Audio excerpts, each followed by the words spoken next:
Please అండి, దయచేసి ఒక లైక్ చేసి చివరి వరకు చూడండి. ఈ వీడియో చాలా బాగుంటుంది. ఏమేమో వీడియోలు చూస్తూ లైక్స్ కొడుతుంటారు, కానీ లైఫ్లో జరిగే వాటి గురించి చెబితే ఎవరు లైక్స్ చేయడం లేదు. ఇటువంటి వీడియోస్ కావాలంటే తప్పకుండా లైక్ చేయండి. హాయ్ ఫ్రెండ్స్, ఎలా ఉన్నారు? నేనైతే చాలా బాగున్నా. మీరు ఎలా ఉన్నారో కామెంట్ చేయండి. అమ్మాయి అబ్బాయితో ఎప్పుడు ఇలా చేయాలి అనుకుంటుంది. తను చేయాలనుకున్న పని ఎప్పుడు ఆట పట్టిస్తూ ఉంటుంది.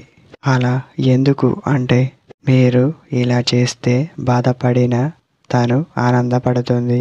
ప్రేమలో ఇలానే సరదాగా ఉంటుంది. మీరు తన పైకి కోపంగా వెళ్ళకూడదు. అలా వెళితే తర్వాత లైఫ్లో సంతోషం అనేది ఉండదు అని చెప్పవచ్చు. ఒకరి దృష్టి ఎప్పుడు మీపై పడకుండా ఉండాలంటే మీరు చేయవలసిన మొట్టమొదటి పని ఎప్పుడు నవ్వుతూ సంతోషంగా ఉండకండి. ఎందుకంటే అలా ఉంటే సమాజానికి అస్సలు నచ్చదు. మీ రిలేషన్ హ్యాపీగా ఉంటే చూసి బాధపడేవారు కూడా ఉంటారు అని చెప్పవచ్చు. అమ్మాయి అబ్బాయితో ఎప్పుడు ఇలానే ఉండాలనుకుంటుంది.